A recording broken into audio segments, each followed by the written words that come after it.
എല്ലാവർക്കും നമസ്കാരം. P K മാത്സിന്റെ മറ്റൊരു ക്ലാസ്സിലേക്ക് സ്വാഗതം. അപ്പോൾ നമ്മൾ ഇന്നത്തെ ക്ലാസ്സിൽ SSLCയുടെ ഓരോ ചാപ്റ്റർ മാത്സിന്റെ ഓരോ ചാപ്റ്റർ റിവൈസ് ചെയ്യാനായിട്ട് പോവുകയാണ്. എന്ന് പറയുമ്പോൾ ഇന്ന് നമ്മൾ 1ഉം 3ഉം പാഠങ്ങളാണ് റിവൈസ് ചെയ്യുന്നത്. അത് കഴിഞ്ഞ് അടുത്ത ക്ലാസ്സിൽ അതിന്റെ റിവിഷൻ ക്വസ്റ്റ്യൻസ് ചെയ്യും. അടുത്ത ക്ലാസ്സിൽ അടുത്ത ബാക്കിയുള്ള ചാപ്റ്റേഴ്സ് നമ്മൾ ഓരോ ചാപ്റ്ററായിട്ട് റിവൈസ് ചെയ്ത് അതിലെ ക്വസ്റ്റ്യൻസ് എല്ലാം വർക്ക്ഔട്ട് ചെയ്ത് സെറ്റ് ആക്കാനായിട്ട് പോവുകയാണ്.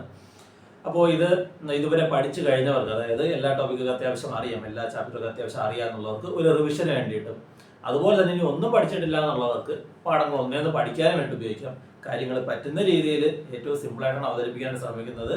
ഒന്ന് ഇഷ്ടപ്പെട്ട് കഴിഞ്ഞാൽ ലൈക്ക് ചെയ്യാനും അതുപോലെ ക്ലാസ് മറ്റ് നിങ്ങളുടെ കൂട്ടുകാർക്ക് ഷെയർ ചെയ്യാനും മറക്കരുത്. നമുക്ക് നേരെ ക്ലാസ്സിലേക്ക് പോവാം. ഒന്നാമത്തെ പാഠം അരിത്തമെറ്റിക് സീക്വൻസ്, അതുപോലെ മൂന്നാമത്തെ പാഠം arithmetic sequence and algebra. Okay, അപ്പോൾ ഇതിൽ രണ്ടിലും നമുക്ക് കോമൺ ആയിട്ടുള്ള കാര്യങ്ങളാണ് പഠിക്കാനുള്ളത്. സീക്വൻസ് എന്താണ്, അതിനകത്തുള്ള സം എങ്ങനെ എടുക്കണം, അതിനകത്തുള്ള ടേം എങ്ങനെ കണ്ടുപിടിക്കണം, കോമൺ ഡിഫറൻസ് എങ്ങനെ എടുക്കണം, അങ്ങനെയുള്ള കുറച്ച് കാര്യങ്ങൾ. ഒന്നാമത്തെ ചാപ്റ്ററിൽ നമ്മൾ ചെയ്യുന്നത് ഇക്വേഷൻ ഒന്നും, പ്രത്യേകിച്ച് ഒരു സ്ട്രക്ചറുള്ള ഇക്വേഷൻ ഒന്നും ഇല്ലാതെ ജസ്റ്റ് അതിന്റെ ലോജിക് ഉപയോഗിച്ച് ഇന്നയാളിൽ നിന്നയാൾ കുറയ്ക്കുക, അങ്ങനെയൊക്കെയുള്ള കുറെ സ്റ്റേറ്റ്മെന്റുകളായിട്ട് നമ്മൾ മനസ്സിൽ ചിന്തിച്ചിട്ട് കണക്ക് ചെയ്യും. ഇല്ലേ, അതേ കാര്യങ്ങൾ തന്നെയാണ് മൂന്നാമത്തെ പാഠത്തേക്ക് വരുമ്പോഴേക്കും ഇക്വേഷൻസ് ഉപയോഗിച്ച് കണക്ക് ചെയ്യും. ഇത്രയുള്ള വ്യത്യാസം. അപ്പോൾ രണ്ടും പ്രത്യേകം പാഠമായിട്ട് പഠിക്കേണ്ട ആവശ്യമില്ല, ഒരുമിച്ച് തന്നെ അങ്ങ് പഠിച്ചു പോയാൽ മതി. ഓക്കെ, നമുക്ക് നേരെ പാഠത്തിലേക്ക് പോകും. ഒന്നാമതായിട്ട് എന്താണ് അരിത്തമെറ്റിക് സീക്വൻസ്? ഓക്കെ, ഒരു ഫസ്റ്റ് ടൈം കാണും. ഞാനിപ്പോൾ അതിനെ 3 എന്ന് വിളിച്ചു. ഏതെങ്കിലും ഒരു ടൈം, ഏതെങ്കിലും ഒരു നമ്പർ ആവാം, 3 എന്ന് പറയുന്ന നമ്പർ എടുത്തു. അതിനോട് ഏതെങ്കിലും ഒരു പെർട്ടിക്കുലർ ആയിട്ടുള്ള നമ്പർ, ഒരു സ്ഥിര നമ്പർ, സപ്പോസ് അതിന് 2 എന്ന് സങ്കല്പിക്കുക. 2 ആഡ് ചെയ്ത് പോകുന്നു. 3നോട് 2 കൂട്ടിയാൽ 5, വീണ്ടും ഒരു 2 കൂട്ടിയാൽ 7, വീണ്ടും ഒരു 2 കൂട്ടിയാൽ 9, ഇങ്ങനെ കൂട്ടി പോയിക്കൊണ്ടേയിരിക്കും. ഇങ്ങനെ എഴുതുന്നതിനെ പറയുന്ന പേരാണ് അരിത്തമെറ്റിക് സീക്വൻസ്. അപ്പോൾ അതിലെ ഒന്നാമത്തെ ആളെന്ന് പറയുന്നത് നമ്മൾ ഫസ്റ്റ് ടൈം എന്ന് വിളിക്കും. F എന്നോ X1 എന്നോ A എന്നോ A1 എന്നോ എന്ത് വേണോ ഡിനോട്ട് ചെയ്യാം. നമ്മൾ അതിനെ ഫസ്റ്റ് ടൈം എന്ന് വിളിക്കും. ഓക്കെ, ഇനി എത്ര വെച്ചാണോ കൂട്ടി എഴുതിയത് അയാളെ നമ്മൾ വിളിക്കുന്ന പേരാണ് കോമൺ ഡിഫറൻസ് അഥവാ പൊതു വ്യത്യാസം എന്ന് പറയും. ഓക്കെ, മലയാളത്തിൽ ഇവിടെ ഇതിനെ ആദ്യ പദം എന്ന് പറയും, ഇതിനെ പൊതു വ്യത്യാസം എന്ന് പറയും. ഓക്കെ, ഫസ്റ്റ് ടേമും കോമൺ ഡിഫറൻസ്. ഇത്രയും കാര്യം ക്ലിയർ ആണോ? സീക്വൻസ്, അരിത്തമെറ്റിക് സീക്വൻസ് എന്താണെന്ന് ചോദിച്ചു കഴിഞ്ഞാൽ ഇത്രയേ ഉള്ള സംഭവം. ഒരു ടേം കാണും, അതിനെ ഫസ്റ്റ് ടേം എന്ന് വിളിക്കും, ആദ്യ പദം. അതിനോടൊപ്പം ഒരു നമ്പർ, ഒരു പർട്ടിക്കുലർ നമ്പർ, അത് കണ്ടിന്യൂസ് ആയിട്ട് ആഡ് ചെയ്ത് പൊയ്ക്കൊണ്ടേയിരിക്കും. ഇങ്ങനെ എത്ര വരെ വേണോ എനിക്ക് എഴുതി പോവാം. ഇതിനെ പറയുന്ന പേരാണ് അരിത്തമെറ്റിക് സീക്വൻസ്. ഇവിടെ നമുക്ക് ചോദ്യങ്ങളായിട്ട് വരുന്നത് ഒരു അരിത്തമെറ്റിക് സീക്വൻസിലെ കോമൺ ഡിഫറൻസ് എങ്ങനെ കണ്ടുപിടിക്കണം, അടുത്ത ടേം എങ്ങനെ കണ്ടുപിടിക്കണം, ഇത്രയേ ഉള്ളൂ. അപ്പോൾ ഒന്നാമത്തെ മോഡൽ എന്ന് പറയുന്നത് നമുക്ക് ഇതിലെ ടേം കണ്ടുപിടിക്കാനായിട്ട്, നിങ്ങൾക്ക് ഇവിടെ നാലാമത്തെ ടേം 9 ആണെന്ന് അറിയാം. ഇത് ഒന്നാമത്തെ ആള്, രണ്ടാമത്തത്, മൂന്നാമത്തത്, നാലാമത്തത്. നാലാമത്തെ ടേം എത്രയാണെന്ന് അറിയാം? 9 ആണെന്ന് അറിയാം. അപ്പോൾ തൊട്ടടുത്ത അഞ്ചാമത്തെ ടേം കണ്ടുപിടിക്കാനായിട്ട് എന്ത് ചെയ്താൽ മതി? 2 അല്ലേ കോമൺ ഡിഫറൻസ്, അപ്പോൾ ഇതിനോട് 2 കൂട്ടിയാൽ മതി, 11 കിട്ടും. ഓക്കെ, സിമ്പിൾ അല്ലേ? ഇത്രയേ ഉള്ളൂ. ഇനി കോമൺ ഡിഫറൻസ് ആണ് കണ്ടുപിടിക്കാൻ പറയുന്നതെങ്കിൽ ഇവിടെ ഇപ്പൊ 2 പറഞ്ഞിട്ടില്ല, 2 തന്നിട്ടില്ല, വെറുതെ സീക്വൻസ് മാത്രമുണ്ട്. 3, 5, 7, 9, 11. നമുക്ക് എന്ത് കണ്ടുപിടിക്കണം? കോമൺ ഡിഫറൻസ് കണ്ടുപിടിക്കണം. അതിനായിട്ട് അടുത്തടുത്തുള്ള 2 പേരെ തമ്മിൽ കുറയ്ക്കുക. 9 - 7 എത്ര കിട്ടും? 2. അതല്ല എങ്കിൽ 11 - 9 2. ഏതെങ്കിലും 2 അടുത്തടുത്തുള്ള നമ്പർ. ഓക്കെ, ഏതെങ്കിലും 5ൽ നിന്ന് 3 കുറച്ചാലും ഓക്കെ, 7ൽ നിന്ന് 5 കുറച്ചാലും ഓക്കെ, എങ്ങനെ കുറച്ചാലും കുഴപ്പമില്ല. ഏതെങ്കിലും അടുത്തടുത്തുള്ള 2 പേരെ എടുക്കാം. കുറയ്ക്കുമ്പോൾ രണ്ടാമത്തെ ആളിൽ നിന്ന് ഒന്നാമത്തെ ആളിനെ കുറയ്ക്കാം. ഓക്കെ, ഏതെങ്കിലും ഓർഡറിൽ ചെയ്യരുത്. കാരണം ഇപ്പൊ സീക്വൻസ് ഇങ്ങനെ വരാം, 11, 9, 7, 5, 3, 1 എക്സെട്ര ഇങ്ങനെ പോകുന്ന സീക്വൻസും വരാം. ഓക്കെ, ഇത് കൂടുന്നതിന് വരെ കുറഞ്ഞു പോകുന്ന സീക്വൻസ് ആണ്. അപ്പൊ അടുത്തിട്ടുള്ള 2 പേരെ എടുക്കുമ്പോൾ ഞാനിപ്പോ 9, 7 എടുത്താൽ ഇവിടെ 9 - 7 ചെയ്യരുത്. എപ്പോഴും എങ്ങനെ ചെയ്യാവൂ? രണ്ടാമത്തെ ആളിൽ നിന്ന് ഒന്നാമത്തെ ആളിന്, ഞാൻ ചിന്തിക്കുന്ന ആ 2 പേരില് രണ്ടാമത്തെ ആളിൽ നിന്ന് ഒന്നാമത്തെ കുറയ്ക്കുക. 7 - 9 ഉത്തരം -2 എന്ന് കിട്ടും. ഇവിടത്തെ കോമൺ ഡിഫറൻസ്. ഓക്കെ ആണോ? ഒന്നാമത്തെ കാര്യം എന്താണ് ഫസ്റ്റ് ടേം, എന്താണ് കോമൺ ഡിഫറൻസ്, കോമൺ ഡിഫറൻസ് എങ്ങനെ കണ്ടുപിടിക്കും. ഈ കോമൺ ഡിഫറൻസ് കണ്ടുപിടിക്കാനായിട്ട് നമുക്ക് 2 രീതികളാണ് ഉള്ളത്. ഒന്നാമത്തെ രീതിയാണ് നമ്മളിപ്പോൾ പഠിച്ചത്, അതായത് അടുത്തടുത്തുള്ള 2 ടേമിൽ നിന്ന് തമ്മിൽ അങ്ങ് ഡിഫറൻസ് എടുത്താൽ മതി. ഇനി നിങ്ങൾക്ക് അടുത്തടുത്തുള്ള 2 ടേം അറിയില്ലെങ്കിലും, അതായത് ഇപ്പോൾ 3 ഇവിടെ 2 പേരെ അറിയില്ല, അടുത്തായിട്ട് 9. ഓക്കെ, ഇങ്ങനെയാണ് ഒരു സീക്വൻസ് ഇരിക്കുന്നത്. ഇതിന്റെ കോമൺ ഡിഫറൻസ് എടുക്കുക. എങ്ങനെ കണ്ടുപിടിക്കും? Term difference by position difference. അതായത് സിമ്പിൾ ആയിട്ട് പറഞ്ഞാൽ ഇത്രയേ ഉള്ളൂ. അറിയാവുന്ന 2 പേരെ തമ്മിൽ കുറയ്ക്കുക. 9 - 3. ഓക്കെ, ഇത് ഒന്നാമത്തെ ആള്, രണ്ടാമത്തെ ആള്, മൂന്നാമത്തെ ആള്, നാലാമത്തെ ആള്. ഇത് അവരുടെ പൊസിഷൻ അല്ലേ, അവരുടെ സ്ഥാനം അല്ലേ പറയുന്നത് എത്രാമതാണുള്ളതെന്ന്. അപ്പൊ അതിന്റെ സ്ഥാനങ്ങളുടെ വ്യത്യാസം കൊണ്ട് എന്ത് ചെയ്യുക, ഡിവൈഡ് ചെയ്യുക. 4, 1. ഇത് നാലാമത്തെ ആള്, ഇത് ഒന്നാമത്തെ ആള്. അപ്പൊ താഴെ 4 - 1. 9 ൽ 3 കുറച്ചാൽ 6, 4 ൽ 1 കുറച്ചാൽ 3, 6/3 എത്ര കിട്ടും, 2 എന്ന് കിട്ടും. അപ്പൊ കോമൺ ഡിഫറൻസ് കണ്ടുപിടിക്കാൻ നിങ്ങൾക്ക് ആകെ ഉള്ളത് 2 രീതികളാണ് പ്രധാനമായിട്ടുള്ളത്. ഒന്ന്, അടുത്തടുത്തുള്ള സംഖ്യകളെ അറിയാമെങ്കിൽ നമ്മൾ കഴിഞ്ഞ ക്വസ്റ്റ്യൻ ചെയ്തത് 3, 5, 7, 9 എക്സെട്ര. ഇവിടെ അടുത്തടുത്ത 2 പേരെ നമുക്ക് അറിയാം എങ്കിൽ എന്ത് ചെയ്താൽ മതി, ജസ്റ്റ് അവരെ തമ്മിൽ കുറച്ചാൽ മാത്രം മതി. ക്ലിയർ അല്ലേ? ഇനി അടുത്തടുത്തുള്ള 2 പേരെ അറിയില്ലെങ്കിലോ, അറിയാവുന്ന 2 പേരെ തമ്മിൽ കുറച്ചിട്ട് അവരുടെ സ്ഥാനങ്ങളെ ഇവിടെ കുറച്ച് എന്ത് ചെയ്യുക, ഡിവൈഡ് ചെയ്യുക. നമ്മൾ ഷോർട്ട് ആയിട്ട് ഇങ്ങനെ പറയും TD/PD, അതായത് term difference by position difference. Okay, ഇപ്പൊ 2 കാര്യങ്ങൾ നമ്മൾ പഠിച്ചു. ഇത്രയും കാര്യം ക്ലിയർ ആണല്ലോ. ഇനി നമുക്ക് ഒരു അരിത്മെറ്റിക് സീക്വൻസിന്റെ സ്ട്രക്ചർ ഒന്ന് നോക്കാം. നമുക്കിവിടെ ഫസ്റ്റ് ടേമിന് ഞാനിപ്പോൾ എഫ് എന്ന് വിളിച്ചു എന്ന് കരുതുക. ഓക്കെ, ഫസ്റ്റ് ടേമിന് ഞാൻ എഫ് എന്ന് വിളിച്ചു.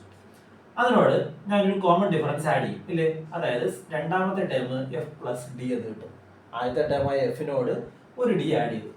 അപ്പൊ മൂന്നാമത്തെ ടേം വീണ്ടും ഒരു ഡി ആഡ് ചെയ്യണം, അതായത് F+D+D. ഓക്കെ, അപ്പൊ അടുത്തതാണെങ്കിലോ F+D+D+D എക്സെട്ര എന്ന് പോയിക്കൊണ്ടിരിക്കും. ഇത്രയും പേരോടൊപ്പം ഒരു ഡിയും കൂടെ അഡീഷണൽ ആഡ് ചെയ്തു. ഇതിനെ എങ്ങനെ എഴുതാം, F+D, ഇവിടെ F+, എത്ര ഡി ഉണ്ട്, 2D, അതായത് 2D + F+, ഇവിടെ 3 പ്രാവശ്യമുണ്ട്, സോ 3D എക്സെട്ര. ഓക്കെ, ഇത് എന്തിനാണ് എഴുതിയതെന്ന് ചോദിച്ചു കഴിഞ്ഞാൽ നിങ്ങൾ ഇങ്ങനെ സീക്വൻസ് എഴുതാനെന്ന് പരീക്ഷ ഒരിക്കലും ചോദിക്കത്തില്ല. നമുക്ക് ആവശ്യമുള്ള ഇതാണ്, ഒരു അരിത്മെറ്റിക് സീക്വൻസിലെ നാലാമത്തെ ടേം എത്ര ആയത് ചോദിച്ചു കരുതുക. നാലാമത്തെ ഇവിടെ 1, 2, 3, 4, നാലാമത്തെ ഇയാളല്ലേ. അപ്പൊ അതിന്റെ സ്ട്രക്ചർ എന്താണ്, F+, നാലാമത്തെ ടേം ആണ് ചോദിച്ചത്, ഫോർത്ത് ടേം എഴുതുമ്പോൾ F+3D. ഓക്കെ, അതായത് അതിന്റെ സ്ട്രക്ചർ F+n-1D എന്നുള്ളതാണ്. എത്രാമത്തെ ടേമാണ് കണ്ടുപിടിക്കാൻ പറയുന്നത്, അതിൽ നിന്നും n-1. ഇവിടെ നാലാമത്തെ ടേമാണ് കണ്ടുപിടിക്കാൻ പറയുന്നതെങ്കിൽ n-ന് 4 കൊടുക്കുക, അപ്പോൾ 4 - 1D. ഇക്വേഷൻ ആയിട്ടൊന്നും അറിയണമെന്ന് നിർബന്ധമില്ല, ജസ്റ്റ് ഇങ്ങനെ ഓർമ്മിച്ചാൽ മതി. ഒരു അരിത്മെറ്റിക് സീക്വൻസിലെ നാലാമത്തെ ടേം കണ്ടുപിടിക്കാൻ പറഞ്ഞാൽ F+3D. അങ്ങനെയെങ്കിൽ 6th ടേം കാണാൻ പറഞ്ഞാലോ F+ എത്രയാ, 6ാമത്തെ അല്ലേ കാണാൻ പറഞ്ഞത്, അപ്പൊ അതിൽ 1 കുറയ്ക്കുക, 5D. 18ാമത്തെ ടേം കാണാൻ പറഞ്ഞാൽ F+17D. 124ാമത്തെ ടേം കാണാൻ പറഞ്ഞാൽ F+123D. സെറ്റ് അല്ലേ? 2 കാര്യങ്ങൾ നമ്മൾ പഠിച്ചു. കോമൺ ഡിഫറൻസ് പിടിക്കാനുള്ള 2 മാർഗങ്ങൾ. അടുത്തടുത്ത ടേം ഉണ്ടെങ്കിൽ എന്ത് ചെയ്യുക, അവരെ തമ്മിൽ കുറയ്ക്കുക. അടുത്തുള്ള ടേം അല്ല എങ്കിൽ term difference by position difference. രണ്ടാമത്തെ ഒരു ടേം എങ്ങനെ കണ്ടുപിടിക്കും, ഫോർത്ത് ടേം പറഞ്ഞാൽ F+3D, 6th ടേം പറഞ്ഞാൽ F+5D. എത്രാമത്തെ ടേം ആണോ കണ്ടുപിടിക്കാൻ പറയുന്നത് അതിൽ നിന്ന് 1 കുറച്ച് ഡി എഴുതിയാണ്, എഫിനോടൊപ്പം അതിനോട് 1 കുറച്ച് ഡി എഴുതിയാൽ സെറ്റ് അല്ലേ. ഇനി നമുക്ക്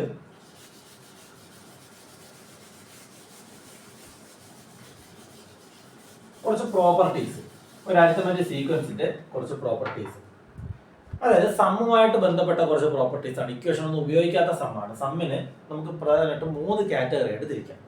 അതായത് ഇപ്പോൾ വെറുതെ ഫസ്റ്റ് ടൈം തന്നിട്ടുണ്ട്, ഒരു ഫോർത്ത് ടൈം തന്നിട്ടുണ്ട്, സം ഓഫ് ഫസ്റ്റ് 10 ടൈംസ് കണ്ടുപിടിക്കണം. ഇങ്ങനെയുള്ള ചോദ്യങ്ങൾ നമ്മൾ ഫോർമുല ഉപയോഗിച്ച് സോൾവ് ചെയ്യും. അതല്ല എങ്കിൽ ഇപ്പോൾ ഒരു സീക്വൻസിലെ 5th ടേം നമുക്കറിയാം. ഓക്കെ, ആദ്യത്തെ 9 പേരുടെ സമ്മ് കണ്ടുപിടിക്കണം, ഇങ്ങനെ വരുന്ന ചോദ്യങ്ങൾ. അതുപോലെ 6th term plus 7th term, അല്ലെങ്കിൽ 5th term plus 6th term, അങ്ങനെ 2 പേരുടെ സമ്മ് എനിക്കറിയാം. ഒരു 10 പേരുടെ സമ്മ് കണ്ടുപിടിക്കണം. 5th ഉം 6th ഉം എടുക്കാം, 6. ഓക്കെ, 10 പേരുടെ സമ്മ് കണ്ടുപിടിക്കണം. 3 കാറ്റഗറിക്കാണ് ഡിവൈഡ് ചെയ്ത്. ശ്രദ്ധിക്കുക, ആദ്യത്തെ എന്ന് പറയുമ്പോൾ ജനറൽ ആയിട്ട് വരുന്ന ക്വസ്റ്റ്യൻസ് ആണ്. അതായത് ക്വസ്റ്റ്യൻ അത്യാവശ്യം ലെന്തി ആയിരിക്കും. അപ്പോൾ ചെയ്യാനായിട്ട് നമ്മൾ എന്ത് ഉപയോഗിക്കും, ഇക്വേഷൻ ഉപയോഗിക്കും. ഫോർമുല ഞാൻ പറഞ്ഞു തരാം. അതിന് മുമ്പായിട്ട് നമ്മൾ 2 കാര്യങ്ങൾ നോക്കുക. ഓക്കെ, ഓഡ് നമ്പർ ഓഫ് ടേംസിന്റെ സമ്മ് കാണാൻ പറഞ്ഞു. ഒരു ടേം തന്നിട്ട് ഓഡ് നമ്പർ ഓഫ് ടേംസിന്റെ സമ്മ് കാണാൻ പറഞ്ഞു. രണ്ടാമത്തെ മോഡല് 2 പേരുടെ സമ്മ് തന്നിട്ട് ഈവൻ നമ്പർ ഓഫ് ടേംസിന്റെ സമ്മ് കാണാൻ പറഞ്ഞു. ഇവിടെ 9 പേരുടെ സമ്മാണ് ചോദിച്ചത്, ഇവിടെ 10 പേരുടെ സമ്മാണ് ചോദിച്ചത്. ഓക്കെ, അപ്പോൾ ഓഡ് നമ്പർ ഓഫ് ടേംസിന്റെ സമ്മാണ് കണ്ടുപിടിക്കാൻ പറയുന്നതെങ്കിൽ നിങ്ങൾ ഇത്രയും ചെയ്താൽ മതി. മിഡിൽ ടേമിനെ നമ്പർ ഓഫ് ടേം കൊണ്ട് മൾട്ടിപ്ലൈ ചെയ്താൽ മതി. ഓക്കെ, നടുക്കത്തെ ടേമിനെ നമ്പർ ഓഫ് ടേംസിന്റെ എണ്ണം കൊണ്ട് ഗുണിച്ചാൽ മതി. ഇപ്പോൾ ഉദാഹരണത്തിന് 5th ടേം 3 ആണെന്ന് കരുതുക. ആദ്യത്തെ 9 പേരുടെ സം എടുക്കണം. അപ്പോൾ ആദ്യത്തെ 9 പേരെന്ന് പറയുമ്പോൾ 1 2 3 4 5 6 7 8 9 രണ്ടുപേരെ ഇവിടെ നിന്ന് മാറ്റി, വീണ്ടും രണ്ടുപേരെ മാറ്റി, നടുക്കാര് വന്നു, ഒരാൾ വന്നു. ഇയാളാണ് മിഡിൽ ടേം. അത് 1 2 3 4 അഞ്ചാമത്തെ ആളാണ് മിഡിൽ ടേം. പക്ഷെ നമുക്ക് ക്വസ്റ്റ്യൻ കിട്ടുന്ന സമയത്ത് ഇതുപോലെ വരയിട്ടോണ്ടിരിക്കാൻ പറ്റത്തില്ല, ഇല്ലേ? അപ്പൊ നമ്മൾ ഇത്രേ ചെയ്യത്തുള്ളൂ. ഇവിടെ 9 അല്ലേ പറഞ്ഞിരിക്കുന്നത്, അതിനോട് 1 കൂട്ടുക, പകുതി എടുക്കുക. 9നോട് 1 കൂട്ടിയാൽ 10, 10ന്റെ പകുതി എടുത്താൽ 5. ഓക്കെ, അപ്പൊ അഞ്ചാമത്തെ ടേമാണ് മിഡിൽ ടേം. അതിനോട് നമുക്ക് തന്നിരിക്കും, എപ്പോഴും അത് തന്നിരിക്കും. ഓക്കെ, ഇല്ലെങ്കിൽ അത് കണ്ടുപിടിക്കാനുള്ള മാർഗം തന്നിരിക്കും. അപ്പൊ നമുക്ക് എസ് ഞാൻ കണ്ടുപിടിക്കാൻ ഇവിടെ എന്ത് ചെയ്താൽ മതി? മിഡിൽ ടേം, അതായത് 5th term into number of terms. എത്ര പേരുടെ സമ്മ്? 9 പേരുടെ സമ്മല്ലേ ചോദിച്ചത്, ഇൻറ്റു 9. 5th ടേമിന്റെ വാല്യൂ 3 ഇൻറ്റു 9. 3 ഇൻറ്റു 9 എത്രയാണ്? 27. ഓക്കെ, സെറ്റ് അല്ലേ? ഒന്നാമത്തെ മെത്തേഡ് നമ്മൾ പഠിച്ചു. സമ്മ് കണ്ടുപിടിക്കാനായിട്ട് ഒരു ടേം തന്നിരിക്കും, ഓഡ് നമ്പർ ഓഫ് ടേംസ് ആയിരിക്കും ഇവിടെ ഉള്ളത്. ഇവിടെ എപ്പോഴും 7 പേരുടെ സമ്മ്, 9 പേരുടെ സമ്മ്, 11 പേരുടെ സമ്മ്, അങ്ങനെയായിരിക്കും പറഞ്ഞേക്കുന്നത്. അപ്പോൾ ഉപയോഗിക്കേണ്ട മാർഗമാണ് middle term into number of terms. Number of terms. Okay, middle term കണ്ടുപിടിക്കാനായിട്ട് ഇത്രയും ചെയ്താൽ മതി. ഇവിടെ തന്നിരിക്കുന്ന സംഖ്യയോട് 1 കൂട്ടി പകുതി എടുക്കുക. ഓക്കെ, 9 ആണെങ്കിൽ 9നോട് 1 കൂട്ടി പകുതി എടുക്കുക. 10ന്റെ പകുതി 5. അഞ്ചാമത്തെ ടേം, 5 അല്ല നമ്പർ, 5 എന്ന് പറയുന്ന ഉത്തരവല്ല എടുക്കേണ്ടത്, അഞ്ചാമത്തെ ടേം. അത് ക്വസ്റ്റ്യനിൽ തന്നിരിക്കും, അല്ലെങ്കിൽ അത് കണ്ടുപിടിക്കാനുള്ള സ്റ്റെപ്പുകൾ തന്നിരിക്കും, എന്തെങ്കിലും ഹിന്റുകൾ തന്നിരിക്കും. ഓക്കെ, അപ്പോൾ ആ ടേം കണ്ടുപിടിച്ചെടുത്ത് എഴുതുന്നു, അതിനെ 9 കൊണ്ട് കുടിക്കുന്നു.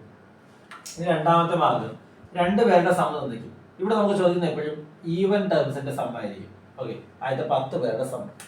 ഇവിടെ നോക്കിയേ, 2 3 4 5 6 7 8 9 10. 10 പേരെ ഞാൻ എടുത്തു. ഈ 10 പേരെ എടുക്കുമ്പോൾ എനിക്ക് ഇങ്ങനെ പെയർ ചെയ്യാനായിട്ട് പറ്റും. ആദ്യത്തെ ആളിന്റെയും അവസാനത്തെ ആളിന്റെയും സമ്മം. ഇതാ ഈ തൊട്ടിപ്പുറത്തുള്ള 2 പേരുടെ സമ്മ്, ഇവരുടെ സമ്മ്, ഇവരുടെ സമ്മ്, ഇവരുടെ സമ്മ്, അതുപോലെ ഇവരുടെ സമ്മ്, ഇവരുടെ സമ്മ്, ഇതൊക്കെ എന്തായിരിക്കും? സെയിം ആയിരിക്കും. നമുക്ക് ഒരു എക്സാമ്പിൾ ചെയ്തു നോക്കാം. ഞാനിവിടെ 4 8 12 16 4 ടേംസ് ആണ് എടുത്തത്. ഇതിന്റെ സമ്മ് കണ്ടുപിടിക്കണം. എല്ലാവരെയും കൂടെ കൂട്ടുമ്പോൾ സമ്മ് കിട്ടുമെന്ന് നമുക്കറിയാം. ഞാൻ ഈ പ്രോപ്പർട്ടി പറഞ്ഞിട്ട് ഇത് എടുത്തത് 4 16 കൂട്ടിയാൽ എത്രയാണ്? 20 ആണ്, അല്ലേ?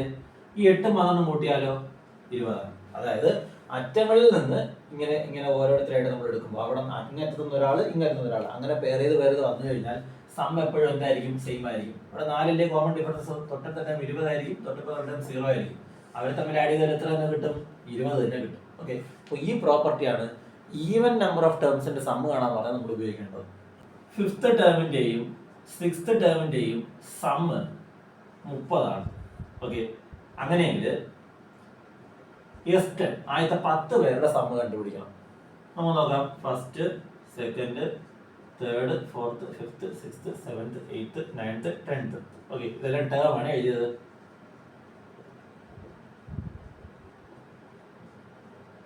ഓക്കെ, ഇതെല്ലാം ടേമുകളാണ് ഞാൻ എഴുതിയത്. ഇതിൽ 5ാമത്തെ 6ാമത്തെ ആളിനെ തമ്മിൽ ആഡ് ചെയ്താൽ എത്ര കിട്ടുമെന്നൊരു ക്വസ്റ്റ്യൻ തന്നിട്ടുണ്ട്, 30 കിട്ടുമെന്നുണ്ട്. അല്ലെങ്കിൽ 4ാമത്തെ 7ാമത്തെയും കൂട്ടിയാൽ എത്രയായിരിക്കും? 30 ആയിരിക്കും. 3 വട്ടം കൂട്ടിയാൽ എത്രയായിരിക്കും? 3 വട്ടം കൂട്ടിയല്ല, 3ാമത്തെയും 8ാമത്തെയും ടൈം കൂട്ടിയാൽ 30 ആയിരിക്കും. 2ാമത്തെ 9ാമത്തെ ടൈം കൂട്ടിയാലും 30 ആയിരിക്കും. 1ാമത്തെയും 10ാമത്തെ ടൈം കൂട്ടിയാലും 30 ആയിരിക്കും. ഓക്കെ, അപ്പോൾ ഇവിടെ നിങ്ങൾ ഇങ്ങനെയൊന്നും എഴുതണ്ട. നിങ്ങൾ എത്ര നോക്കുക, 2 പേരെ വെച്ച് പെയറാക്കുക. 10 അല്ലേ ഇവിടെ തന്നിരിക്കുന്ന സംഖ്യ, ഇല്ലേ? ആ 10നെ എനിക്ക് 2 പേരെ വെച്ചുള്ള പെയറാക്കി കഴിഞ്ഞാൽ എനിക്ക് എത്ര പെയർ കിട്ടും? 5 പെയർ കിട്ടും. സിമ്പിൾ ആയിട്ട് ഇത്ര ചെയ്തത് 10നെ 2 കൊണ്ട് ഡിവൈഡ് ചെയ്യും. ഓക്കെ, ലോജിക്കലി ചിന്തിക്കുന്നവർക്കൊക്കെ ഇല്ലെങ്കിൽ ഇത്രയേ ഉള്ളൂ. 10നെ 2 കൊണ്ട് ഡിവൈഡ് ചെയ്യാം. എത്രയെന്ന് കിട്ടും? 5 എന്ന് കിട്ടും. ആ സംഖ്യയെ ഈ 30 കൊണ്ട് മൾട്ടിപ്ലൈ ചെയ്താൽ മതി. 30 × 5 150. ഇവിടെ 30 30 30 30 30 തമ്മിൽ ആഡ് ചെയ്യുമ്പോൾ എത്ര കിട്ടും? 150 അല്ലേ കിട്ടും. ഓക്കെ, അപ്പോൾ ഒന്നുകൂടി നമ്മൾ ഈ പറഞ്ഞ 2 മോഡൽ നമുക്ക് ജസ്റ്റ് ഒന്ന് റിവൈസ് ചെയ്യാം. ഒന്നാമത് പറഞ്ഞത്, നിങ്ങൾക്ക് ഒരു ടേം തന്നേക്കും. ഓക്കെ, ഏതെങ്കിലും ഒരു ടേം തന്നേക്കും. എന്നിട്ട് ഏതെങ്കിലും ഒരു ഓഡ് നമ്പർ ഓഫ് ടേംസിന്റെ സം ആയിരിക്കും ചോദിക്കുന്നത്. ഒരു ടേം തന്നേക്കും, ഓഡ് നമ്പർ ഓഫ് ടേംസിന്റെ സം ആയിരിക്കും ചോദിക്കുന്നത്. അവിടെ എന്താണ് ഉപയോഗിക്കേണ്ടത്? Middle term into number of term. ആ മിഡിൽ ടേം എങ്ങനെ കണ്ടുപിടിക്കും? മിഡിൽ കണ്ടുപിടിക്കാനായിട്ട് ഇവിടെ തന്നേക്കുന്ന സംഖ്യയോട്, ഇവിടെ ഇപ്പോൾ n ആണെങ്കിൽ തന്നേക്കുന്ന സംഖ്യയോട് 1 കൂട്ടി പകുതി എടുത്താൽ മതി. ഓക്കെ, ഇനി ഇവിടെ ചിലപ്പോൾ 2 പേരുടെ സമ്മ് നിങ്ങൾക്ക് തന്നേക്കും. എന്നിട്ട് ഇവിടെ ഈവൻ നമ്പർ ആയിരിക്കും, ഇവിടെ ഓടായിരിക്കും വരുന്നത്, ഇവിടെ ഓഡ് നമ്പർ ആയിരിക്കും വരുന്നത്, ഇവിടെ ഈവൻ നമ്പർ ആയിരിക്കും വരുന്നത്. ഓക്കെ, സമ്മിന്റെ വാല്യൂ തന്നിരിക്കും, ഒരു 50 എന്തെങ്കിലും ഒരു നമ്പർ തന്നിരിക്കും. ചെയ്യേണ്ടത് എത്രയേ ഉള്ളൂ, ഈ തന്നിരിക്കുന്ന സമയം എത്ര പേരുടെ സമ്മാണോ കണ്ടുപിടിക്കേണ്ടത് അതിന്റെ പകുതി എടുക്കുക. 10ന്റെ പകുതി എത്രയാണ്? 5. ഓക്കെ, ആ കിട്ടിയ 5നെ ഈ 50 കൊണ്ട് മൾട്ടിപ്ലൈ ചെയ്താൽ മതി. ആ സമ്മിനെ ഇയാളുടെ പകുതി കൊണ്ട് മൾട്ടിപ്ലൈ ചെയ്താൽ മതി. ഈ രണ്ട് കാര്യങ്ങൾ ക്ലിയർ ആണോ? വളരെ വളരെ ഇമ്പോർട്ടന്റ് ആണ്, രണ്ട് മെത്തേഡുകൾ ഓർത്തിരിക്കുക. പിന്നെ മൂന്നാമത്തെ മാർഗം എന്ന് പറയുന്നത് ഫോർമുലയാണ്. ഓക്കെ, അത് നമ്മൾ മൂന്നാമത്തെ പാഠത്തിലാണ് പഠിക്കുന്നത്. Sn equal to n/2 into x1 plus xn. Okay, ഇതാണ് നമ്മുടെ ഇക്വേഷൻ. ഇതിൽ n എന്ന് പറയുന്നത് നമ്പർ ഓഫ് ടേംസ്, അതായത് 10 പേരുടെ സമ്മാണ് കാണാൻ പറയുന്നത് വെച്ചോ, അതായത് S10 ആണ് കാണാൻ പറയുന്നത്. അപ്പൊ n എത്ര കൊടുക്കുക? 10 കൊടുക്കുക. ഓക്കെ, ഇനി 5 പേരുടെ സമ്മാണ് കാണാൻ പറയുന്നെങ്കിൽ n 5 കൊടുക്കുക. 20 പേരുടെ സമ്മ കാണാൻ പറഞ്ഞാൽ n 20 കൊടുക്കുക. 100 പേരുടെ സമ്മ എടുക്കാൻ പറഞ്ഞാൽ n 100 കൊടുക്കുക. x1 എന്ന് പറയുന്നത് ഫസ്റ്റ് ടേം, എപ്പോഴും ഫസ്റ്റ് ടേം. ഇനി xn എന്ന് പറയുന്നത് ഇവിടെ 5 പേരുടെ സമ്മാനം എടുക്കാൻ പറയുന്നതെങ്കിൽ 5ാമത്തെ ടേമാണ് xn. 5ാമത്തെ ടേം കണ്ടുപിടിക്കുക. ഓക്കെ, 10 പേരുടെ സമ്മ എടുക്കാൻ പറഞ്ഞാൽ 10ാമത്തെ ടേമാണ് xn. ഓക്കെ, 130 പേരുടെ സമ്മ എടുക്കാൻ പറഞ്ഞാൽ 130ാമത്തെ ടേമാണ് xn. ഓക്കെ, അങ്ങനെയെങ്കിൽ ഈ പറഞ്ഞ xn എങ്ങനെ കണ്ടുപിടിക്കും? അതാണ് നമുക്ക് അടുത്ത് പഠിക്കാനുള്ളത്. dn plus F minus D. നമുക്ക് ലാസ്റ്റ് എല്ലാ ഫോർമുലയും ഒരുമിച്ച് എഴുതാം. ഇപ്പോൾ ഓരോന്നോരോന്ന് നമുക്ക് നോക്കാം. എക്സ് കണ്ടുപിടിക്കേണ്ട formula D N plus F minus D. D എന്ന് പറയുന്നത് കോമൺ ഡിഫറൻസ് ആണ്, എൻ എന്ന് പറയുന്നത് നമ്പർ ഓഫ് ടേംസ്, എഫ് എന്ന് പറയുന്ന ഫസ്റ്റ് ടൈം, ഡി എന്ന് പറയുന്ന കോമൺ ഡിഫറൻസ്. ഓക്കെ, എക്സാമ്പിളിൽ ഇപ്പോൾ 3, 6, 9 എക്സെട്ര എന്ന് പറഞ്ഞു പോകുന്ന ഒരു സീക്വൻസ്. ഇതിൽ ആദ്യത്തെ 30 പേരുടെ സമ്മ് കാണാനായിട്ട് പറഞ്ഞു. 30 പേരുടെ സമ്മ് കാണാനായിട്ട് പറഞ്ഞു, അതായത് എസ് 30 കാണാനായിട്ട് പറഞ്ഞു. അപ്പൊ ഇതിന് എത്ര കൊടുക്കും? 30 കൊടുക്കും. എക്സ് എന്ന് പറഞ്ഞാൽ എന്താണ്? ആദ്യത്തെ ടേം 3 കൊടുക്കും. എക്സ് എന്ന് പറഞ്ഞാൽ എക്സ് 30. അപ്പൊ എക്സ് 30 എന്ത് ചെയ്യണം? നമ്മൾ കണ്ടുപിടിക്കണം. എക്സ് 30 എന്ന് പറയുമ്പോൾ ഡിയുടെ വാല്യൂ എത്രയാണ്? ഈ ഫോർമുലയ്ക്ക് ഏത് വാല്യൂ കൊടുക്കുക? ഡി എന്ന് പറഞ്ഞാൽ ഇവിടുത്തെ കോമൺ ഡിഫറൻസ് കണ്ടുപിടിക്കാൻ നമ്മൾ പഠിച്ചില്ലേ? അടുത്തടുത്തുള്ള രണ്ടുപേർ തമ്മിൽ കുറച്ചാൽ മതി. 6ൽ നിന്ന് 3 കുറച്ചാൽ 6 മൈനസ് 3 എത്രയാണ്? 3 ഇൻറ്റു എന്നിന്റെ വാല്യൂ എത്രയാണ്? 30. 30 പേരുടെ കാര്യമല്ലേ പറഞ്ഞേക്കുന്നത്. പ്ലസ് എഫ് മൈനസ് ഡി, എഫിന്റെ വാല്യൂ 3 മൈനസ് ഡിയുടെ വാല്യൂ 3. 3 ഇൻറ്റു 30 90. 3 മൈനസ് 3 0. അപ്പൊ അത് എഴുതണ്ട. അപ്പൊ x30യുടെ വാല്യൂ എത്രയാണ്? 90. ഇത് സോൾവ് ചെയ്താൽ മതി. 30ന്റെ പകുതി എടുത്താൽ 15 ഇൻറ്റു 90 3 93. ഓക്കെ, ഇവർ തമ്മിൽ മൾട്ടിപ്ലൈ ചെയ്യുമ്പോൾ നമ്മുടെ ആൻസർ ആയി, സമ്മായി. ഇത്രയും കാര്യം ക്ലിയർ ആണോ? നമ്മൾ കോമൺ ഡിഫറൻസ് കണ്ടുപിടിക്കാൻ പഠിച്ചു, ടേം എടുക്കാനായിട്ട് പഠിച്ചു. 10ാമത്തെ ടേം എടുക്കാൻ പറഞ്ഞാൽ എഫ് പ്ലസ് 90, 8ാമത്തെ ടേം എടുക്കാൻ പറഞ്ഞാൽ എഫ് പ്ലസ് 70. ഓക്കെ, അത് കഴിഞ്ഞ് പഠിച്ചത് സമ്മ് കണ്ടുപിടിക്കാനായിട്ട് 3 മെത്തേഡാണ് നമുക്കുള്ളത്. ആദ്യത്തത് ഓഡ് നമ്പർ ഓഫ് ടേംസ് വന്നാൽ, രണ്ടാമത്തത് ഈവൻ നമ്പർ ഓഫ് ടേംസ് വന്നാൽ, മൂന്നാമത് അങ്ങനെ പ്രത്യേകിച്ച് ഒന്നും പറഞ്ഞിട്ടില്ല. ഒരു അത്യാവശ്യം വലിയൊരു ക്വസ്റ്റ്യൻ ഒക്കെ വന്നു, നമുക്ക് വേറെ ഡയറക്റ്റ് ആയിട്ട് ആ 2 മെത്തേഡും അല്ല എങ്കിൽ നമ്മൾ ഫോർമുല ഉപയോഗിച്ച് സോൾവ് ചെയ്യും. ഓക്കെ, ഫോർമുലയ്ക്കകത്ത് ഫോർമുല എന്താണ്? n/2 into x1 plus xn. Okay, ഇതിൽ xn കണ്ടുപിടിക്കാനായിട്ടുള്ള മാർഗമാണ് പറഞ്ഞത്. xn equal to dn plus F minus D. Okay, ഇത്രയും കാര്യങ്ങൾ ക്ലിയർ ആണോ? ക്ലിയർ ആണെങ്കിൽ നമുക്കിനി ഒരു ചെറിയ കാര്യം കൂടെ പഠിക്കാനുണ്ട്. അപ്പോൾ നമ്മുടെ പാഠം കംപ്ലീറ്റ് ആവും. നമ്പർ ഓഫ് ടേംസ് കണ്ടുപിടിക്കാനായിട്ട്, അതായത് 2, 4, 6 എക്സെട്ര അപ് ടു 128. ഓക്കെ, ഇതിൽ എത്ര ടേം ഉണ്ട് എന്ന് ചോദിക്കും. അത് ഒന്നാമത്തെ ചോദ്യം. അതുപോലെ 135 ഈ സീക്വൻസിലെ ടേം ആണോ എന്ന് ചോദിക്കും. 2 ചോദ്യങ്ങൾ മനസ്സിലാക്കുക.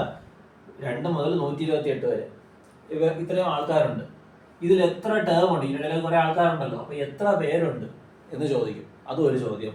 രണ്ടാമത്, ഈ സീക്വൻസ് ഇങ്ങനെ കണ്ടിന്യൂ ചെയ്ത് കഴിഞ്ഞാൽ 135 അതിലെ ടേം ആണോ എന്ന് ചോദിക്കും. ഓക്കെ, ഈ 2 ചോദ്യങ്ങൾക്ക് 2 മോഡലും ഒറ്റ formula n equal to xn minus x1 by D plus 1. ഇത് നിങ്ങൾക്ക് സ്റ്റേറ്റ്മെന്റ് ആയിട്ടൊക്കെ നിങ്ങൾ പഠിക്കും.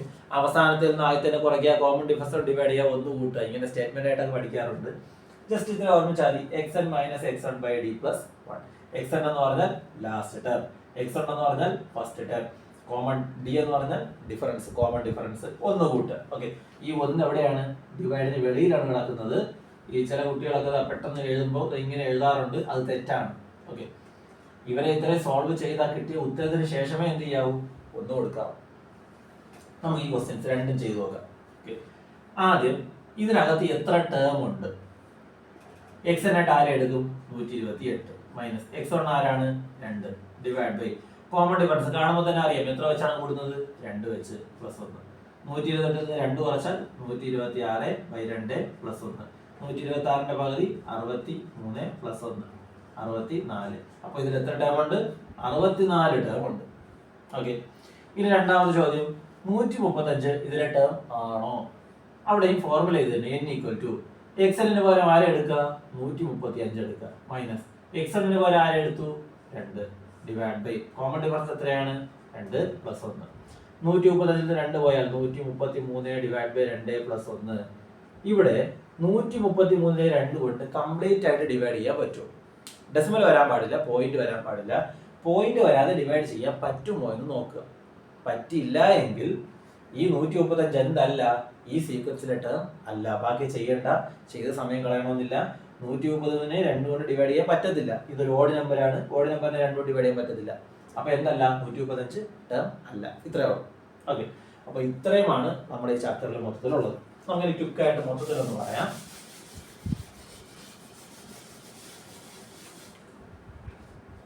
ആദ്യം നമ്മൾ പറഞ്ഞത് എന്താണ് ഒരു സീക്വൻസ്? ഒരു ഫസ്റ്റ് ടേം കാണും, അതിനോടൊരു കോമൺ ഡിഫറൻസ് എന്ത് ചെയ്തുകൊണ്ടിരിക്കും? ആഡ് ചെയ്ത് എഴുതിക്കൊണ്ടേയിരിക്കും. എക്സാമ്പിളിന് 2 ഞാനൊരു 3 കോമൺ ഡിഫറൻസ് എടുത്തു. 5 8 11 എക്സെട്രാ എന്ന് പറഞ്ഞ് വെക്കൊണ്ടേയിരിക്കും. 3 വെച്ച് കൂട്ടി എഴുതി. രണ്ടാമതായിട്ട് നമ്മൾ പറഞ്ഞത് ഫോർത്ത് ടേം എത്രയാണെന്ന് ചോദിച്ചു കഴിഞ്ഞാൽ എന്ത് പറഞ്ഞാൽ F plus 3d. 19th term എത്ര ചോദിച്ചു കഴിഞ്ഞാൽ F plus 18d. Okay, set അല്ലേ? മൂന്നാമത് നമ്മൾ പഠിച്ചത് കോമൺ ഡിഫറൻസ് കണ്ടുപിടിക്കാനായിട്ട് 2 മാർഗങ്ങൾ. ഒന്ന്, അടുത്തടുത്തുള്ള ടേം തന്നിട്ടുണ്ട്, ഇതുപോലെ അടുത്തടുത്തുള്ള ആൾക്കാരെ അറിയാം എങ്കിൽ ഡി കണ്ടുപിടിക്കാൻ എന്ത് ചെയ്താൽ മതി? x2 minus x1. അതായത് തന്നിരിക്കുന്ന അടുത്തടുത്തുള്ള 2 പേരെ തമ്മിൽ എന്ത് ചെയ്താൽ മതി? കുറച്ചാൽ മതി. ഇനി അടുത്തടുത്തുള്ള ആൾക്കാരെ അറിയത്തില്ല, ഇവിടെ എല്ലാം ബ്ലാങ്ക് ആണ് കിടക്കുന്നത്. അങ്ങനെയെങ്കിൽ എന്ത് ചെയ്യും? Term difference by position difference. അറിയാവുന്ന 2 പേരെ തമ്മിൽ കുറയ്ക്കുക, ഡിവൈഡ് ബൈ അവരുടെ സ്ഥാനങ്ങളെ തമ്മിൽ കുറയ്ക്കുക. ഓക്കെ, ഇതിന്റെ എല്ലാ ക്വസ്റ്റ്യൻസ് നമുക്ക് വർക്ക്ഔട്ട് ചെയ്യാം. ഇപ്പൊ നമുക്ക് എന്ത് ചെയ്യുന്നു? ജസ്റ്റ് കോൺസെപ്റ്റുകൾ പഠിച്ചു. ഇനി അടുത്തായിട്ട് പഠിക്കാനുള്ളത് xn കണ്ടുപിടിക്കാനായിട്ട്, അതായത് nth ടേം കണ്ടുപിടിക്കാനായിട്ട് എന്ത് ചെയ്യും? dn plus F minus D. Algebraic form എഴുതാൻ പറഞ്ഞാലും ഇതേ ഫോർമുല തന്നെയാണ്. എന്നിന് വാല്യൂ കൊടുക്കത്തില്ല, അത്രേ ഉള്ളൂ. ഇപ്പൊ 30ാമത്തെ ടേം കണ്ടുപിടിക്കാൻ പറഞ്ഞാൽ നമുക്ക് ഇവിടെ എന്നിന് 30 കൊടുത്ത് സോൾവ് ചെയ്യാം. ഇനി ആൾജിബ്രായിക് ഫോം എഴുതാൻ പറഞ്ഞു കഴിഞ്ഞാൽ എന്നിന് ഒഴികെ ബാക്കി എല്ലാവർക്കും വാല്യൂ കൊടുത്ത് വെച്ചാൽ മാത്രം മതി. ആൾജിബ്രായിക് ഫോം എന്ന് പറഞ്ഞാൽ എപ്പോഴും ഒരു ഇക്വേഷൻ അതാണ് ഉദ്ദേശിക്കുന്നത്. അപ്പോൾ xn equal to dn plus F minus D. അടുത്തായിട്ട് സമ്മ് കാണാനായിട്ട് Sn equal to n/2 into x1 plus xn. ഓക്കെ, n/2 into x1 plus xn sum കണ്ടുപിടിക്കാനായിട്ട് ഒന്നാമത്തെ രീതി. രണ്ടാമത് ഓഡ് നമ്പർ ഓഫ് ടേംസ് ആണ് ഉള്ളതെങ്കിൽ, അതായത് S11 11 പേരുടെ സമ്മ് നമ്മൾ എന്ത് ചെയ്യും? 11നോട് 1 കൂട്ടും, 12. 12ന്റെ പകുതി എടുക്കുക, 6. അപ്പോൾ 6th ടേം കണ്ടുപിടിച്ചിട്ട് അതിനെ 11 അല്ലേ 11 കൊണ്ട് മൾട്ടിപ്ലൈ ചെയ്താൽ മതി. ഓക്കെ, ഇനി ഈവൻ നമ്പർ ഓഫ് ടേംസ്. ഈ 6th ടേം ഇതിൽ തന്നേക്കും കേട്ടോ, നമുക്ക് ക്വസ്റ്റ്യനിൽ തന്നേക്കും. ഇനി even number of terms. Even number of ടേംസിന്റെ എങ്ങനെ മോഡൽ എങ്ങനെ തിരിച്ചറിയാൻ ചോദിച്ചു കഴിഞ്ഞാൽ, ഇപ്പോൾ 7th plus 8th term equal to ഒരു 36. ഇങ്ങനെ അവരൊരു സ്റ്റേറ്റ്മെന്റ് തന്നേക്കും. തന്നിട്ടായിരിക്കും ഇത് ചോദിക്കുന്നത്, ക്വസ്റ്റ്യൻ സോൾവ് ചെയ്യാനായിട്ട് പറയുന്നത്. യെസ്, ഒരു 16. ഓക്കെ, ഇതാണ് കണ്ടുപിടിക്കാൻ പറഞ്ഞത്. അപ്പൊ എന്ത് ചെയ്യുക? 16ന്റെ പകുതി എടുക്കുക, 8. ഓക്കെ, അത് ഇത് നടുക്ക് വരുന്ന രീതിയിലായിരിക്കും വരുന്നത് കേട്ടോ. ഞാൻ ഇപ്പോൾ ജസ്റ്റ് റഫായിട്ട് എഴുതിയ നമ്പറാണ്. 16ന് നടുക്ക് വരുന്ന രീതിയിലായിരിക്കും നിങ്ങൾക്ക് ക്വസ്റ്റ്യനിൽ തന്നിരിക്കുന്നത്. 16ന്റെ പകുതി എടുക്കുക. 16ന്റെ പകുതി എത്രയാണ്? 8.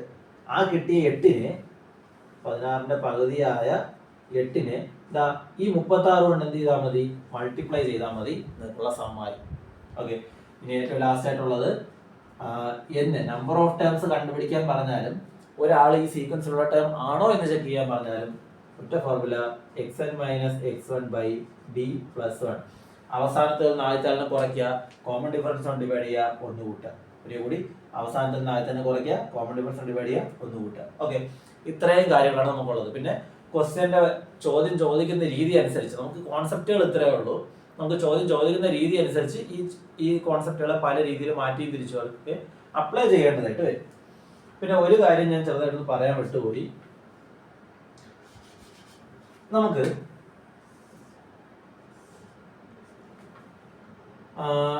7th ടേമും 11th ടേമും തമ്മിൽ കൂട്ടുമ്പോൾ 30 കിട്ടി എന്ന് അവർ പറഞ്ഞേക്കുന്നത് കരുതുക.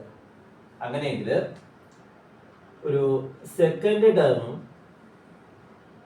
16th ടേമും തമ്മിൽ ആഡ് ചെയ്താൽ എത്ര എന്നൊരു ക്വസ്റ്റ്യൻ ചോദിക്കും. ഓക്കെ, സ്ഥിരം ചോദിക്കുന്ന ഒരു ക്വസ്റ്റ്യൻ ആണ്. 7th ടേമും 11th ടേമും കൂട്ടിയാൽ 30. അങ്ങനെയെങ്കിൽ സെക്കൻഡ് ടേമും 16th ടേമും ആഡ് ചെയ്താൽ എത്ര? ജസ്റ്റ് ഇത്ര നോക്കിയാൽ മതി. 7ഉം 11ഉം കൂട്ടിയാൽ എത്രയാണ്? 18 അല്ലേ? അത് പൊസിഷനുകളെ തമ്മിൽ ആഡ് ചെയ്താൽ 18 കിട്ടും. അപ്പൊ ഇവിടെ നോക്കാം, 2ഉം 16ഉം കൂട്ടിയാൽ എത്രയാണ്? 18. അവിടെയും പൊസിഷന്റെ സം എന്താണ്? സെയിം അല്ലേ? അങ്ങനെയെങ്കിൽ ആൻസർ എന്തായിരിക്കും? സെയിം ആയിരിക്കും. ഓക്കെ, ഇനി first term plus 8th term എത്രയാണെന്ന് ചോദിക്കും. ഇവിടെ നോക്കിയേ, 7ഉം 11ഉം കൂട്ടിയാൽ എത്രയാണ്? 18. 18 വരുമ്പോൾ ആൻസർ എത്ര വരും? 30 വരും. ഇവിടെ നോക്കിയേ, 1 8ഉം കൂട്ടിയാൽ എത്രയാണ്? 9. ഇവിടെ സം എത്രയായിരുന്നു? 18 ആയിരുന്നു. ഇവിടെ എത്ര വന്നു? 9 വന്നു. 18ന്റെ പകുതിയല്ലേ 9? അങ്ങനെയെങ്കിൽ ആൻസർ എന്ത് ചെയ്താൽ മതി? പകുതി എടുത്താൽ മതി. ക്ലിയർ അല്ലേ? അങ്ങനെയെങ്കിൽ 14th പ്ലസ് 22nd ടേം അവരുടെ സം ചോദിച്ചു. 7ഉം 11ഉം കൂട്ടിയാൽ 18, 14 22ഉം കൂട്ടിയാൽ 36. 18ന്റെ ഇരട്ടിയല്ലേ 36? അപ്പൊ ആൻസർ എന്ത് ചെയ്താൽ മതി? ഇരട്ടി എഴുതിയാൽ മതി. ഓക്കെ, അപ്പോൾ ഇത് ക്ലിയർ ആണെന്ന് വിചാരിക്കുന്നു. 7ഉം 11ഉം കൂട്ടിയാൽ 7ഉം 11ഉം അല്ല, 7ാമത്തെ ടേമും 11ാമത്തെ ടേമും ആഡ് ചെയ്താൽ 30. അങ്ങനെയെങ്കിൽ രണ്ടാമത്തെ ടേമും 16ാമത്തെ ടേമും കൂട്ടിയാൽ എത്ര എന്നായിരിക്കും ക്വസ്റ്റ്യൻ. 2ഉം 16ഉം കൂട്ടിയാൽ എത്ര തന്നെ വരും? 18 തന്നെ വരും. ഓക്കെ, ഇത് പൊസിഷന്റെ സമ്മിന്റെ വാല്യൂ എന്താണ്? സെയിം ആണ്. അങ്ങനെയെങ്കിൽ ആൻസർ എന്തായിരിക്കും? സെയിം ആയിരിക്കും. പൊസിഷന്റെ സം പകുതിയായാൽ ആൻസർ പകുതിയാവും. പൊസിഷന്റെ സം ഇരട്ടിയായാൽ ആൻസറും ഇരട്ടിയാവും. ഓക്കെ, അപ്പോൾ ഇത്രയും കാര്യങ്ങളാണ് നമ്മുടെ ഈ 2 ചാപ്റ്ററിലായിട്ട് നമുക്ക് പഠിക്കാനായിട്ടുള്ളത്.